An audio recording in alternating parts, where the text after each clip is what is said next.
très heureux d'être venu à Science Infuse pour parler de ce sujet important qui est la sous-représentation des femmes dans les sciences aujourd'hui, autour de cet événement sur la science. On a en effet depuis très longtemps, depuis toujours presque, une forte sous-représentation des femmes, notamment dans les métiers qui sont liés aux mathématiques, donc les métiers d'ingénieur, l'informatique, la physique, les mathématiques, etc. Et c'est quelque chose qui n'évolue pas dans le temps. Donc on a, voire qui s'aggrave, alors même que si on regarde depuis Deuxième Guerre mondiale, on voit qu'on a eu beaucoup plus de femmes sur le marché du travail. Les femmes sont arrivées dans des métiers très prestigieux, le droit, les métiers de juge, d'avocat, médecin. Mais il reste ce bastion des sciences dures où on a toujours très peu de femmes. Et donc c'est très important d'essayer de comprendre pourquoi, de voir comment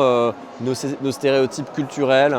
comment les normes sociales en fait n'évoluent pas sur ces métiers-là, avec tout ce qui est stéréotypes sur les mathématiques, comme quelque chose qui est lié au génie, à l'intelligence pure, qui seraient des caractéristiques plutôt masculines que féminines.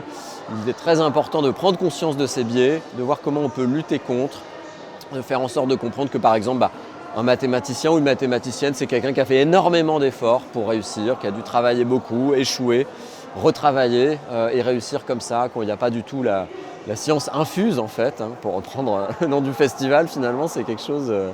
qui n'existe pas et ça demande beaucoup de travail à la fois pour les garçons et pour les filles, donc quelque chose de très important, de déminer tous ces stéréotypes de genre. Et donc c'est le but et c'est aussi pour ça que je suis intervenu pour expliquer aussi comment ces stéréotypes se construisent.